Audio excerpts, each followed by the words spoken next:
ఈ రోజు నా పరిస్థితి చూసి వైఎస్ ఆత్మ క్షోభిస్తుంది.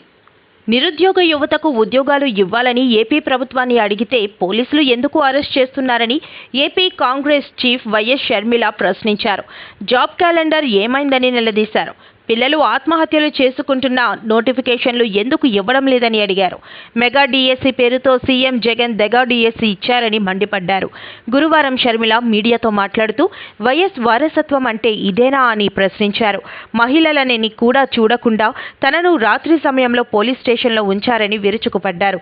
పోలీసులు అరెస్ట్ చేసే సమయంలో తన చేతికి గాయమైందని ఆందోళన వ్యక్తం ఉన్నప్పుడు ఆయన చెప్పిన మాటలు మన రాష్ట్రంలో 2,30,000 ఉద్యోగాలు ఖాళీగా ఉన్నాయి అన్నారు. ఆయన అధికారంలోకి వచ్చిన వెంటనే ఇదే ప్రాధాన్యతగా తీసుకొని జాబ్ నోటిఫికేషన్ల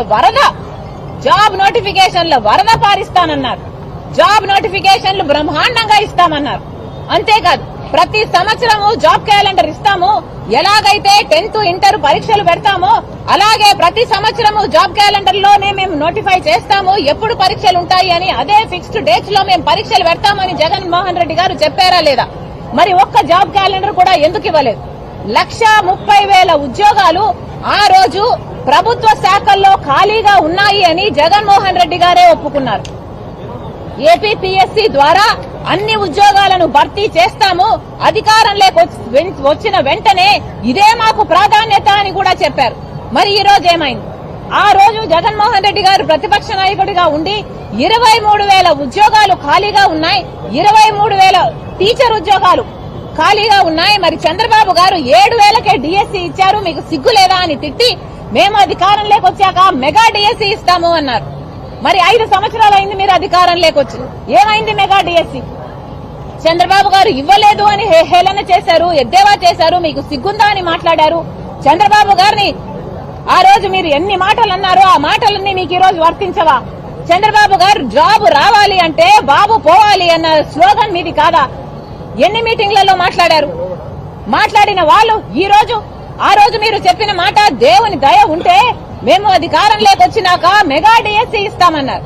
మరి దేవుని దయ ఉండింది, మీరు ముఖ్యమంత్రి అయ్యారు, కానీ మీ దయ మాత్రం నిరుద్యోగుల మీద లేకపోయింది. ఇది అన్యాయం కాదా? మీరు ముఖ్యమంత్రి అయ్యారు, మీకు ఒక పదవి వచ్చింది, మీకు ఒక ఉద్యోగం వచ్చింది, మీ వాళ్ళకందరికీ ఉద్యోగాలు వచ్చాయి, మీ వాళ్ళకందరికీ మంత్రి పదవులు వచ్చాయి. కానీ ఈ రోజు చదువుకున్న బిడ్డలకు మాత్రం, డిగ్రీలు పీజీలు చదువుకున్న బిడ్డలకు మాత్రం ఉద్యోగాలు లేవు.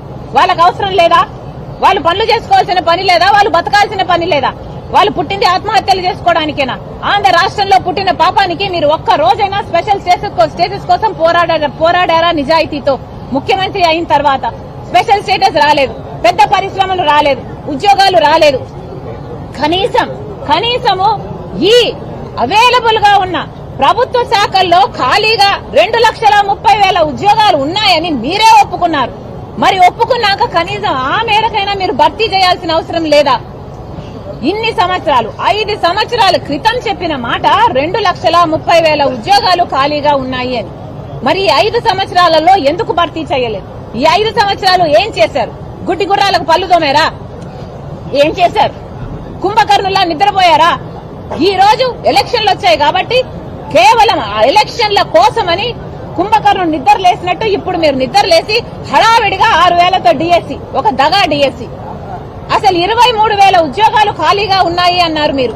23,000 ఉద్యోగాలు మీరు ముఖ్యమంత్రి అయ్యే నాటికి ఖాళీగా ఉంటే ఈ రోజు ఆ ఉద్యోగాలు కొత్త ఖాళీలతో పాటు, రిటైర్మెంట్ తో పాటు, అవసరాలతో పాటు పెరిగి కనీసం 30,000 ఉద్యోగాలు భర్తీ చేయాలి.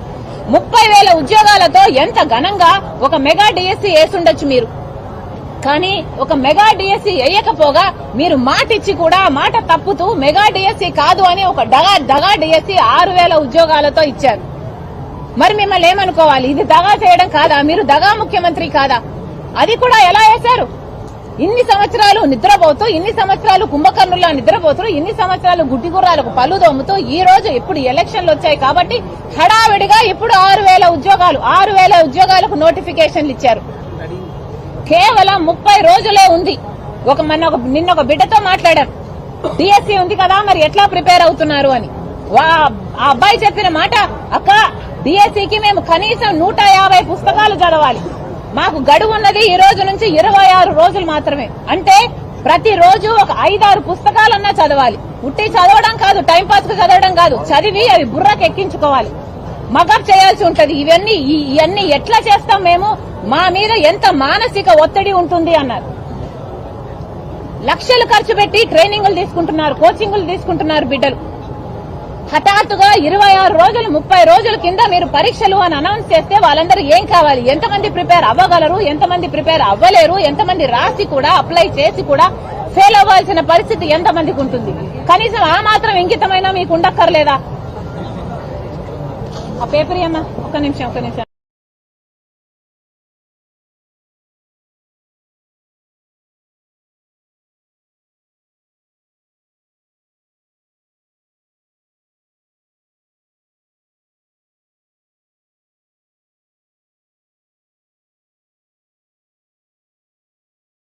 నిలబెట్టుకోకపోగా ఈ రోజు మళ్ళీ దబాయిస్తూ 6 లక్షల ఉద్యోగాలు భర్తీ చేశామంటున్నారే.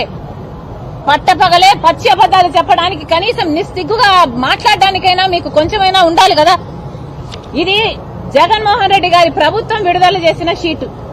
ఈ షీటులో అంట వారు 6 లక్షల ఉద్యోగాలు ఇచ్చారట. దీంట్లో రెగ్యులర్ ఉద్యోగాలు ఉన్నాయి, కాంట్రాక్ట్ ఉన్నాయి, అవుట్ సోర్సింగ్ ఉన్నాయి. రెగ్యులర్ ఉద్యోగాలు 1,84,000, కాంట్రాక్ట్ ఉద్యోగాలు 19,000, అవుట్ సోర్సింగ్ ఉద్యోగాలు దాదాపు 4 లక్షలు. ఇవన్నీ కలిపంట 6 లక్షలంట. ఈ 6 లక్షల ఉద్యోగాలు వాళ్ళు ఇచ్చేశారంట. ఏది? అవుట్ సోర్సింగ్, కాంట్రాక్ట్ అన్ని కూడా వాళ్ళు ఇచ్చిన ఉద్యోగాలేనంట.